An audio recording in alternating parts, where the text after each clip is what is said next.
request Dr. Anaga Raut Madam to share her thoughts.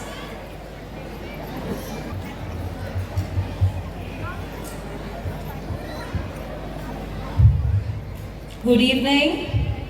Good evening. Yes. मी आज इथे भाषण करायला नाही आली आहे, मी तुमच्याशी संवाद साधायला आली आहे. त्यामुळे संवाद हा एकतर्फी होत नसतो.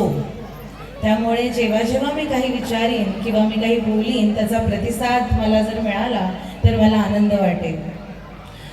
आज आपण जे स्नेहसंमेलनाला आज सगळे जे उपस्थित आहोत, मला असं वाटतं स्नेहसंमेलन म्हणजे फक्त नृत्य नाटक असं नाही, तर तो शिक्षण प्रवास जो वर्षभराचा वार्षिक प्रवास जो असतो त्याचा एक आरसा आहे. आज जे पालक इथे उपस्थित आहेत त्या पालकांचं वारंवार आम्हाला जी मदत होत असते त्यासाठी खरंच आम्ही तुमचे आभार मानतो. I also welcome all the luminous guests today on the dais. It means a lot because you all people have taken time from your busy schedule and present here today to motivate our children, and it really means a lot. Thank you, and it's a feeling of gratitude for all of you, even for the parents. आज पालक म्हणून आपल्याला ह्या काळात म्हणजे जे आपण आता AIच्या काळात आलेलो आहोत ना, तर त्या काळात ना 3 प्रश्न आपल्याला नेहमी पडले पाहिजेत. पहिला प्रश्न, आपलं मूल आनंदी आहे का? दुसरा प्रश्न, त्याच्यामध्ये आत्मविश्वास आहे का? आणि तिसरा प्रश्न म्हणजे आपलं मूल चांगला माणूस म्हणून बनू शकतो का आणि तो बनतोय का? कारण की आपण किती मार्क मिळवतो त्यापेक्षा या सगळ्या गोष्टी देखील त्याच्या सर्वांगीण विकासासाठी अतिशय महत्त्वाच्या आहेत. त्यासाठी तुम्हाला मी एक उदाहरण देते. तुम्ही काही वर्षांपूर्वी ऐकलं असाल फेरारी की सवारी हा पिक्चर आलेला, माहिती आहे का? किती जणांना माहिती आहे फेरारी की सवारी असा एक हिंदी मूवी आलेला? किती जणांना माहिती आहे? त्याने हात वर करावं. पाहिलाय? जर ज्या पालकांनी पाहिला नाहीये त्यांनी तो पिक्चर अवश्य बघा. कारण पालक म्हणून जी मूल्य आपल्या मुलांना द्यायची असतात ती त्यात आहेत. आणि एक छोटासा किस्सा त्यातला मी तुम्हाला सांगते. त्या वडिलांचं काम असायचं की रोज संध्याकाळी क्रिकेटच्या कोचिंगला त्या मुलाला बाईकवर घेऊन जाणं. तसेच एके दिवशी ते बाहेर पडले, आणखी निघाले आणि तो मुलगा आणि ते इतके संवादात गुंतले की त्यांनी एक सिग्नल जम्प केला.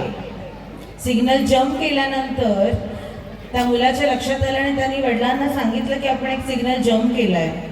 पुढे गेल्यानंतर एका चौकात त्यांनी त्यांची गाडी उभी केली आणि उभी केल्यानंतर समोर चालत गेले. तिकडे पोलीस उभे होते. त्या पोलिसांकडे गेले आणि त्यांना म्हणाले की काय दंड काय आहे, काय फाईन आहे जर आपण जम्प केला एखादा सिग्नल तर पोलीस त्याच्याकडे कुतूहलाने बघतात, कारण असं जनरली कोणी विचारायला येत नाही.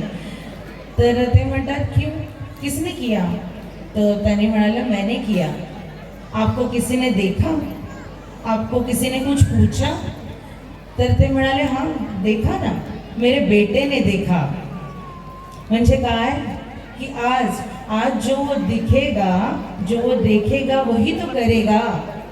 त्यामुळे आपण आपल्या पालक म्हणून भान ठेवलं पाहिजे की आपण आपल्या मुलांसमोर काय बोलतोय, काय वागतोय, उठतोय, बसतोय. कारण की ह्या वयात आपण त्यांचे रोल मॉडेल्स असतो. वी आर देअर को एज्युकेटर्स. तुम्ही तुमचा प्रवास तुमच्या मुलांबरोबर सातत्यपूर्ण चालू ठेवता.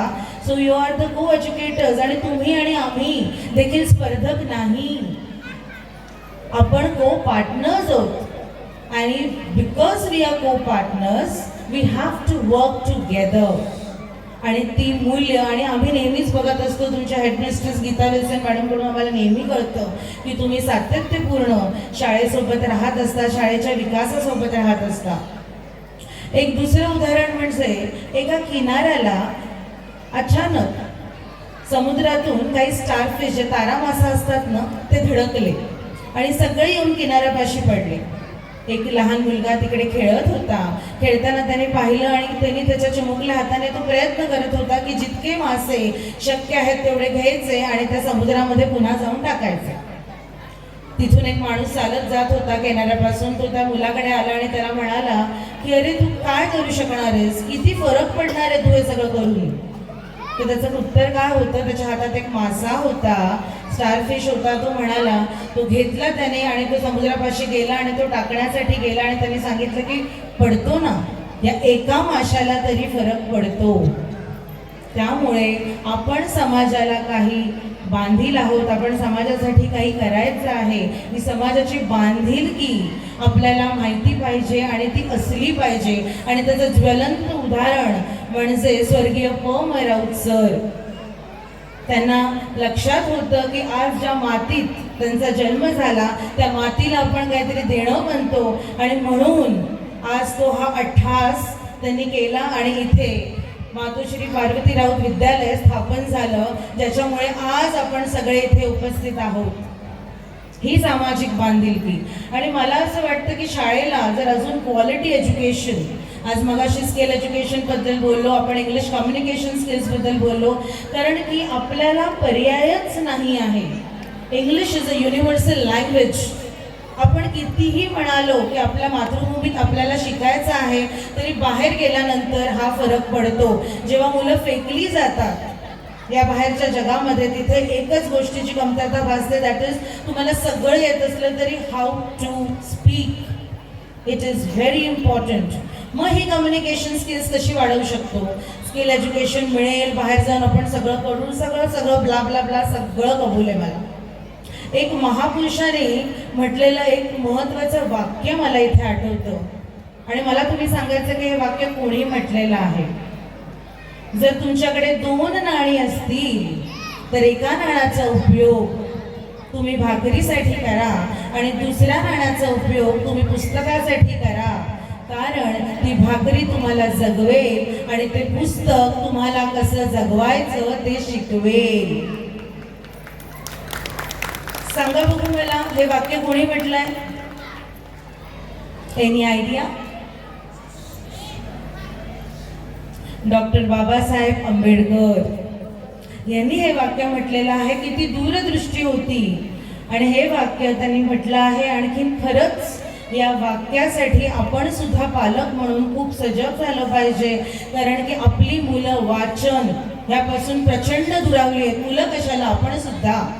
मग तुमच्यामध्ये कम्युनिकेशन स्किल्स कसे वाढणार? जर तुम्ही वाचनच केलं नाही तर ते वाढणार कसं? त्याच्यामुळे प्रत्येक पालकांनी, जसं आपण छोटीशी गिफ्ट देतो ना, तसं प्रत्येक पालकांनी महिन्यातून एक छोटंसं पुस्तक किमान आपल्या मुलाला द्यावं. ती बीजं रोपावीत. आज मुलं लहान आहेत तेव्हापासूनच. आणि मोठी मुलं जी आहेत 8वी 9वी 10वीतली, ते पेपर तरी किमान आठवड्यातून इंग्लिश आणावा आणि आपल्या समोर वाचायला लावावा, आपण बाजूला बसावं, कारण की हे वेळेची गरज आहे आणि आपण ती विसरता कामा नाहीये. तुम्ही जेव्हा मुलांना शाळेत पाठवता ना, तुमच्या बॅगा घेऊन मुलांची जे दप्तरे येतात त्याबरोबर ती दप्तरं नसतात, तो आमच्यावर ठेवलेला विश्वास असतो आणि त्या विश्वासाला खरं उतरण्याचं काम आम्ही आमच्या परीने नेहमीच करत राहू. पण तुमची देखील जबाबदारी आहे, कारण की 5 आणि 6 तास जेव्हा इथून निघून जातात मुलं, त्यावेळेला मात्र जी मूल्य तुम्ही शिकवता तीच बेज त्या मुलांना सदोदित ते बघत असतात. ॲज आय सेड की you are the role models of your children, because continuously ती मुलं तुमच्याकडे पाहत असतात आणि त्याच पद्धतीने ती वागण्याचा प्रयत्न करत असतात. काहीतरी आपल्याला बोलता बोलता पण म्हणतात ना की तू नाही का असं केलंस, मग मला का बोलतेस? हे त्याचं एक उदाहरण आहे. त्यामुळे ह्याच्या पुढे तुमची साथ आम्हाला नेहमीच मिळत असते, पण मला असं वाटतं की अजून आपल्याकडे मुलं वाढली पाहिजेत. मुलं जर आज इथे अजून जास्त प्रमाणात आपल्याकडे शिकायला आली तर आपण क्वालिटी एज्युकेशन किंवा जे अत्याधुनिक एज्युकेशन आहे ते आपण अजून चांगल्या पद्धतीने देऊ शकतो. कारण की सगळी सोंग करता येतात, पण पैशाचं करता येतं का? तर नाही. आणि त्यासाठी देखील तुमची साथ आम्हाला असते. त्याबद्दल खरंच मी तुम्हाला तुमच्यासाठी ग्रॅटिट्यूड आहे, कृतज्ञ आहे की तुम्ही वेळोवेळी आम्हाला साथ देता. आता मुलं मोठी होताना या सगळ्या गोष्टी, मुलं यशस्वी होणं हे तर आहेच, डॉक्टर, इंजिनियर, अधिकारी होणं हे सुद्धा मान्य आहे, पण त्याच्या पलीकडे आपल्या मुलांमध्ये संवेदनशीलता हवी. हे पालकांनी आजपासून नोंद करून ठेवा. का संवेदनशीलता हवी? कारण की जेव्हा आता AIचं युग येणार आहे, प्रत्येक गोष्ट आर्टिफिशियल इंटेलिजन्सवर चालते. मग जर इमोशन्स गेले मुलांमधले तर आपलं जगणं कठीण होऊन जाईल, हो की नाही? त्यामुळे आपलं मूल संवेदनशील होत आहे, अवेअर होत आहे, एक चांगला माणूस होत आहे की नाही, या सगळ्यावर लक्ष देणं आपलं कर्तव्य आहे आणि ते आपण नक्कीच पार पाडू. आमच्या शाळेत जेव्हा तुमचं पाल्य असतं तेव्हा खात्री ठेवा आणि जो विश्वास तुम्ही आमच्यावर ठेवला तर आम्ही त्या दृष्टीने नक्की प्रयत्न करत राहू. कारण की holistic development of the child. आणि मुलांना मी नेहमी म्हणते, जर इथे कोणी मुलं मोठी असतील तर it is not in your hand where you are born. It is not in your hand what parents you are having, what is their mental status, social status, financial status, but one thing is in your hand, and that is the destination where you want to reach. त्यामुळे destination आपल्याला कुठे पोचायचं आहे ते नेहमीच आपल्या हातात असतं. त्यामुळे आयुष्याला कारणं देत राहायचं नाही, पण आयुष्यात पुढे जायचं, हेच सत्य आहे. शेवटी जाता जाता तुमच्यासाठी आणि आमच्यासाठी घरातून संस्कार, शाळेतून संस्कृती, घरातून संस्कार, शाळेतून संस्कृती, दोघांच्या संगमातून घडते उज्ज्वल पिढी आणि ती पिढी आपण नक्कीच घडवू अशी आशा ठेवते मी आणि त्यासाठीची वाटचाल आपण करू. All the best to my dear students. Thank you so much. God bless you all and keep shining. Thank you.